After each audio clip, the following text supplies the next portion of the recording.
ഓരോ തവണയും അമ്മൂനെയും കുട്ടീനെയൊക്കെ കണ്ടിട്ട് വരുന്ന സമയത്ത് ഒരു എന്താ പറയുക, ഒരു പ്രത്യേക ഫീലാണ്. പിന്നെ ഒരു 2-3-4 ദിവസത്തേക്ക് വലിയ കുഴപ്പമൊന്നുമില്ല. 4 ദിവസം കഴിഞ്ഞാൽ അവിടെ തൊട്ടിട്ട് മിസ്സിങ് ഫീല് വരാൻ തുടങ്ങും. അച്ഛനധികം വീഴാണ്ട് വരാം കേട്ടോ. നമുക്ക് ആശുപത്രി പോകണ്ടേ അച്ഛനെ കൊണ്ട്? മുഖം നോക്ക്. എന്ത് വേണ്ടേ? വേണ്ടൊക്കെ വേണ്ട. പഴുത്തിട്ട് അങ്ങോട്ട് എത്തിയിട്ടുണ്ട്. ഇനി കൂടുതൽ പഴുക്കണതിന് മുമ്പ് ഇത് അകത്താക്കണം. പക്ഷെ നല്ല ടേസ്റ്റ് ഉണ്ട് കേട്ടോ, ഉള്ള കാര്യം പറയാലോ. ജസ്റ്റ് ഇനി നമുക്ക് ഉണക്കമീനുണ്ട്, നമുക്ക് അയില വറുത്തതുണ്ട്, പിന്നെ അയില കൂട്ടാനുണ്ട്, പിന്നെ ഉണക്കമീനോട്ട് കൂട്ടാണ്ടാക്കിയിട്ടുണ്ട്. അപ്പം അതുണ്ട്. Good morning guys, welcome to my new vlog. ഇന്നലത്തെ ബർത്ത്ഡേ സെലിബ്രേഷൻ ഒക്കെ സൂപ്പർ ആയിരുന്നു കേട്ടോ. പിന്നെ കുട്ടി ഭയങ്കര ഹാപ്പി ആയി. അവൾ ഇനി ഉറങ്ങാൻ നീട്ടിട്ടില്ല. അപ്പോ ഇവിടുന്ന് ഇപ്പൊ ഏട്ടൻ പുറപ്പെടാൻ നിൽക്കാണ് വീട്ടിലേക്ക്. ഇന്നലെ അമ്മുവിന്റെയും കുട്ടീന്റെയും കൂടെ ആയിരുന്നു. ഇനിയിപ്പോ നേരെ പോട്ടെ അവിടേക്ക്. അമ്മ ഇന്നലെ രാത്രി ഒറ്റയ്ക്കായിരുന്നു അവിടെ.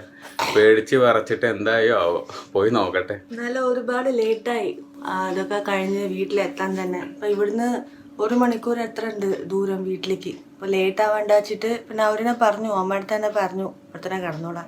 അപ്പൊ ഇനി തിരിച്ചു പോട്ടെ. കുറേ വർഷങ്ങൾക്ക് ശേഷമാണ് നൈറ്റിൽ ഇവിടെ നിൽക്കുന്നത്. കാരണം അമ്മ അവിടെ ആയതുകൊണ്ട് പൊതുവെ അങ്ങനെ നിൽക്കാൻ പറ്റില്ല. എവിടെ പോയാലും നൈറ്റ് ആകുമ്പോഴേക്ക് തിരിച്ചവിടെ എത്തേണ്ട ഒരു അവസ്ഥയായിരുന്നു.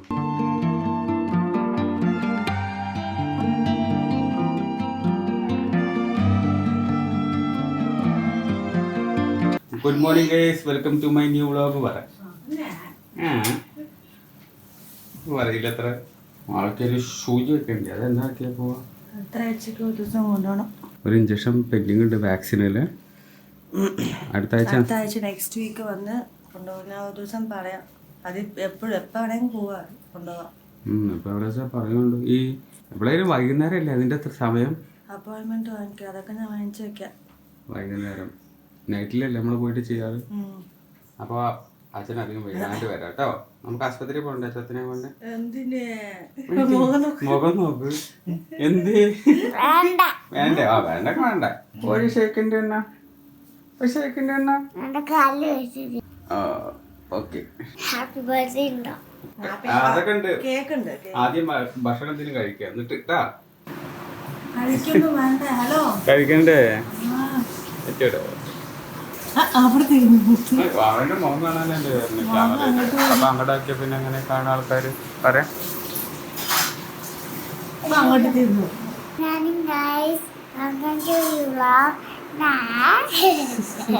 കുറച്ചും കൂടി ഉറക്കെ പറയേണ്ടതാണ്.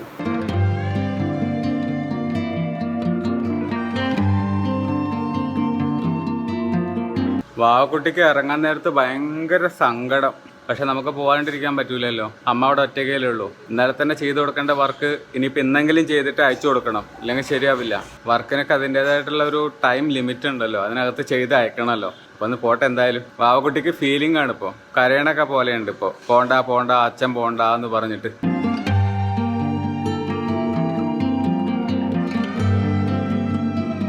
രണ്ട് ടീഷർട്ട് എടുക്കാൻ വേണ്ടി വന്നതാ. ചൂട് കാരണം ഇങ്ങനത്തെ ടീഷർട്ട് ഇടാനേ പറ്റുള്ളൂ.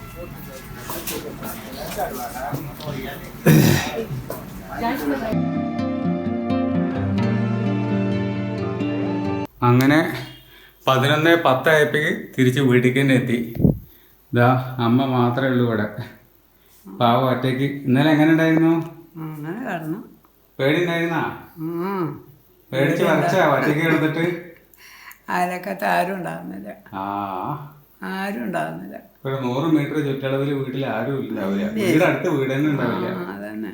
അത്യാവശ്യമുള്ള തുണികളൊക്കെ അലക്കാനിട്ടു. ഇന്നലെ പിന്നെ പോയ കാരണം പലതും ചെയ്യാൻ പറ്റിയില്ല. അപ്പം അതൊക്കെ ചെയ്തിട്ടുണ്ട്. ഇനി ഒന്ന് കുളിക്കണം.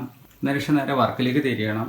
ഇന്നലെ പോയ കാരണം വർക്ക് ചെയ്യാൻ പറ്റിയില്ല. അവിടുത്തെ സെലിബ്രേഷനും കാര്യങ്ങളൊക്കെ ആയിരുന്നല്ലോ. പിന്നെ അമ്മോനെയും കൊണ്ട് ഹോസ്പിറ്റലിൽ പോയതുമായിരുന്നില്ലേ, ഫുള്ള് ബിസി ആയിരുന്നു. അപ്പോൾ വർക്കൊന്നും ചെയ്യാൻ പറ്റിയില്ല. ഇന്ന് ചെയ്ത് അയച്ചു കൊടുക്കണം ടൈമിന്. അമ്മ ചക്ക കൊണ്ട് തന്ന് പോയിട്ടുണ്ട്. ചക്ക പഴുത്തിട്ട് അങ്ങോട്ട് എത്തിയിട്ടുണ്ട്. ഇനി കൂടുതൽ പഴുക്കണതിന് മുമ്പ് ഇത് അകത്താക്കണം. വല്ലാണ്ട് പഴുത്തിട്ടില്ല. ഓക്കെ. ഇനി കൂടുതൽ പഴുത്ത് കൊളാവുന്നതിന് മുമ്പ് നമുക്കിത് കഴിക്കാൻ നോക്കണം. മുഴുവൻ കഴിച്ചാലും പ്രശ്നമാണ്, ഷുഗർ അടിച്ച് കയറിയിട്ടൊരു വഴിയാവും. പക്ഷെ നല്ല ടേസ്റ്റ് ഉണ്ട് കേട്ടോ, ഉള്ള കാര്യം പറയാലോ. ജസ്റ്റ് ഞാൻ ഒന്ന് കടിച്ചു നോക്കി. ഏകദേശം 1:45 നേരം. ഇന്നിപ്പോൾ ഇതാണ് നമ്മുടെ ലഞ്ച്. റൈസ് ഉണ്ട്, പിന്നെ നമുക്ക് ഉണക്കമീനുണ്ട്, നമുക്ക് അയില വറുത്തതുണ്ട്, പിന്നെ അയില കൂട്ടാനുണ്ട്, പിന്നെ ഉണക്കമീൻ കൊണ്ട് കൂട്ടാണ്ടാക്കിയിട്ടുണ്ട്. അപ്പോൾ അതുണ്ട്. പിന്നെ എന്താ പപ്പടം ഉണ്ട്. ഇവിടെ എന്തോ സാധനം ഉണ്ടല്ലോ, തൈരും ഉണ്ട്. അപ്പോൾ ഇതാണ് ഇന്നത്തെ ലഞ്ച്. നിങ്ങൾക്ക് ഉണക്കമീൻ വേണോ അതോ അയില വേണോ? ഏത് കൂട്ടാനാണ്? തിന്നാൻ പറ്റുന്നുണ്ട്. ചോറ് ഞാൻ എടുത്തിട്ടുണ്ടല്ലോ. ഇതാ ഇനി വേണമെങ്കിൽ പിന്നെ എടുക്കാം. തൈരൊക്കെ കൂട്ടി കഴിക്കാമല്ലോ. അമ്മ ഉണ്ടാക്കിയ ഈ ഉണക്കമീൻ നല്ല ടേസ്റ്റ് കേട്ടോ. എവിടെ പോയി ഈ സാധനത്തിനകത്ത് നല്ല ടേസ്റ്റ് ഉണ്ട് ഉണക്കമീൻ. ഉണക്കമീൻ നല്ല ടേസ്റ്റ് ഉണ്ട്, നല്ല അടിപൊളിയാ. ഉണക്കമീൻ അടിപൊളിയായിട്ടുണ്ട്, അയില അടിപൊളിയായിട്ടുണ്ട്. അയില അപ്പുറത്തെ വീട്ടിൽ നിന്ന് കൊണ്ടുവന്നതാ, നല്ല ടേസ്റ്റ്. ഇന്ന് ആക്ച്വലി ഒരു സൺഡേ ആണ്. ഒന്നും പറഞ്ഞിട്ട് കാര്യമില്ല, നമ്മുടെ സാറ്റർഡേ വർക്കിംഗ് ഡേ ആയതുകൊണ്ട് ഇന്ന് നമുക്ക് വർക്ക് ചെയ്യാതെ നിവൃത്തിയില്ല. കസ്റ്റമറിന് അത് ചെയ്ത് അയച്ചു കൊടുത്തു. ഞാൻ ഇതിൻ്റെ കറക്ഷൻസും കാര്യങ്ങളൊക്കെ എന്തെങ്കിലും ഉണ്ടെങ്കിൽ നമുക്കത് നാളെ ചെയ്യാം. ഇന്ന് നമുക്ക് വ്ളോഗ് ചെയ്യാനുണ്ട്, എഡിറ്റ് ചെയ്യാനുണ്ട്. കാരണം ഇന്നലത്തെ വ്ളോഗ് ഞാൻ പിന്നെ അവിടെ ഇരുന്നല്ലോ, അമ്മുവിൻ്റെ അടുത്തായിരുന്നില്ലേ.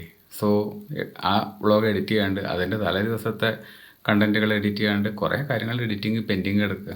കൊണ്ടുവന്ന ചക്ക അധികം കഴിക്കരുത്, കുറച്ച് കഴിക്കണം, ഷുഗറൊക്കെ ഉള്ളതല്ലേ, കൂടുതലാവരുതെന്ന് കരുതിയിട്ട് 1 കഴിക്കുക 2 കഴിക്കാമെന്ന് പറഞ്ഞു. ഇപ്പം ഇരിക്കുന്ന അവസ്ഥ നോക്കിയേ, എത്ര തീർന്നേന്ന് നോക്കിയേ. ഒരു തൂക്കത്രം കൊണ്ടുവന്ന ആ സാധനത്തിനകത്ത് മൊത്തം ഉണ്ടായിരുന്ന സാധനം ഇപ്പം ഇതിൻ്റെ അടിയിൽ ഇരുന്ന് 6 എണ്ണം ഉണ്ടാവുമായിരിക്കും, ബാക്കിയൊക്കെ തിന്ന് തീർത്ത്. ഇതാണ് ചില കാര്യങ്ങളിൽ നമുക്ക് കൺട്രോൾ ഉണ്ടാവില്ല എന്ന് പറയണത്. മമ്മൂട്ടി പറയാറുണ്ടല്ലോ, ഡയറ്റൊക്കെ നോക്കും, ഹെൽത്തൊക്കെ നോക്കും, എങ്കിലല്ലേ മൂപ്പർക്ക് അഭിനയിക്കാൻ ഈ സൗന്ദര്യം ബ്യൂട്ടിക്ക് അങ്ങനെ നിലനിർത്താൻ പറ്റുള്ളൂ. പക്ഷേ നല്ല ഫുഡൊക്കെ കണ്ടു കഴിഞ്ഞാൽ, കപ്പയും മീനൊക്കെ കണ്ടു കഴിഞ്ഞിട്ടുണ്ടെങ്കിൽ ആര് ഡയറ്റ് നോക്കാനാ എന്ന് പറഞ്ഞാൽ പോലെ എൻ്റെ അവസ്ഥ. ഡയറ്റൊക്കെ നോക്കണം എന്ന് ആഗ്രഹിച്ച ആളാണ്. ഇതുപോലത്തെ നല്ല സാധനം കിട്ടിക്കഴിഞ്ഞിട്ടുണ്ടെങ്കിൽ ഡയറ്റും ഇല്ല, ഒന്നുമില്ല, വാരി വലിച്ച് തിന്നും. കണ്ടാൽ തന്നെ അറിയാനുണ്ടാവുമല്ലോ അല്ലേ, വാരി വലിച്ച് തിന്നതിൻ്റെ അവസ്ഥ. ഓരോ തവണയും അമ്മൂനെയും കുട്ടീനെയൊക്കെ കണ്ടിട്ട് വരുന്ന സമയത്ത് ഒരു എന്താ പറയുക, ഒരു പ്രത്യേക ഫീലാണ്. പിന്നെ ഒരു 2-3-4 ദിവസത്തേക്ക് വലിയ കുഴപ്പമൊന്നുമില്ല. 4 ദിവസം കഴിഞ്ഞാൽ അവിടെ തൊട്ടിട്ട് മിസ്സിങ് ഫീൽ വരാൻ തുടങ്ങും. പിന്നെ അവരെ പിന്നെയും മീറ്റ് ചെയ്താൽ പിന്നെ റീചാർജ് ആവും. അതെ, ഫോണിൻ്റെ അവസ്ഥയാണ്. ഒന്ന് റീചാർജ് ചെയ്യണമെങ്കിൽ ഈ പറയണ കുട്ടിയും അമ്മും കൂടെ ഉണ്ടായാലേ പറ്റുള്ളൂ. 4:30 മണി തൊട്ട് 6 മണി 6:30 വരെ ശരിക്കും കിടന്ന് ഉറങ്ങിപ്പോയി. ഇന്നലെ രാത്രി ശരിക്കും ഉറങ്ങിയിട്ടുണ്ടായിരുന്നില്ല. അമ്മൂന് ചുമ ശരിക്കും അങ്ങോട്ട് മാറിയിട്ടില്ല. ഒരു 12 മണി 1 മണി 2:30 മണി തൊട്ട് 4:30 മണി വരെ പുലർച്ചെ വരെ കുരയ്ക്കന്നെ ഉണ്ടായിരുന്നു. അപ്പോൾ അങ്ങനെ ചുമച്ചിട്ട് അമ്മൂന് ഉറങ്ങാൻ പറ്റണില്ല, എനിക്ക് ഉറങ്ങാൻ പറ്റണില്ല. അപ്പോൾ ഇന്ന് വൈകുന്നേരം ഒരു 4 മണി തൊട്ട് 6:30 വരെ അങ്ങോട്ട് ഉറങ്ങി അതങ്ങ് മുതലാക്കി. ആ ഒരു പെൻഡിങ് ഉറക്കം അങ്ങ് തീർത്തു. ഇനിയിപ്പോൾ പോയിട്ട് എന്തെങ്കിലും ഡിന്നർ ഉണ്ടാക്കട്ടെ. അത് കഴിഞ്ഞിട്ട് വേണം നമുക്ക് കഴിഞ്ഞ വ്ളോഗുകളും ഇന്നത്തെ വ്ളോഗും എല്ലാം നമുക്കൊന്ന് എഡിറ്റ് ചെയ്യാം. നമുക്ക് ദോശ കഴിച്ചാലോ? ദോശ ഉണ്ടാക്കട്ടെ. അപ്പോൾ നമ്മൾ അമ്മയ്ക്കും എനിക്കും ചെറുപയർ ദോശ ആക്കാമെന്ന് കരുതി. അമ്മയ്ക്കുള്ളതായി കഴിഞ്ഞാൽ പിന്നെ എനിക്ക് ഒരു 2 ഉണ്ടാക്കുക. മീൻകറി കൂട്ടി കഴിക്കാട്ടാ. നല്ല രസമുണ്ടോ മീൻ? ഏത് അയിലാണോ മറ്റേതോ? അതിലല്ല മറ്റത് തന്നെ. അയിലുണ്ടോ? അതങ്ങനെ ഇരിക്കുന്നു. ആ കൂട്ടണ്ടല്ലേ? അപ്പൊ അത് കൂട്ടിയിട്ട് ദോശ കഴിക്കാം. മതി. അമ്മയ്ക്കുള്ള ദോശ റെഡി. ഇനിയിപ്പോൾ എനിക്കുള്ള ദോശ ഉണ്ടാക്കിക്കൊണ്ടിരിക്കുകയാണ്. 7:30 ആയപ്പോഴേക്ക് എൻ്റെ ദോശ ഉണ്ടാക്കുന്ന പരിപാടിയും കഴിഞ്ഞു. ഇനി കഴിക്കുക. നിങ്ങൾ കഴിഞ്ഞാ? കഴിയാറായില്ലേ? നമ്മൾ കഴിക്കാൻ തുടങ്ങട്ടെ. അങ്ങനെ ഡിന്നറൊക്കെ കഴിഞ്ഞു. ഇതേ കമ്പ്യൂട്ടർ റൂമിലെത്തി. ഇനി എഡിറ്റ് ചെയ്യണം ഈ വ്ളോഗ്. അപ്പോൾ ഇന്നത്തെ കുട്ടി വ്ളോഗ് ഇതാ ഇവിടെ എൻഡ് ചെയ്യാൻ പോവുകയാണ്. ഇന്നത്തെ വ്ളോഗ് എല്ലാവർക്കും ഇഷ്ടമായിട്ടുണ്ടാവും എന്ന് വിചാരിക്കുന്നു. ഇഷ്ടമായിട്ടുണ്ടെങ്കിൽ ലൈക്ക് ചെയ്യുക, കമൻറ്റ് ചെയ്യുക, സബ്സ്ക്രൈബ് ചെയ്യുക. മറ്റൊരു വ്ളോഗിൽ നമുക്ക് വീണ്ടും കാണാം. ബൈ.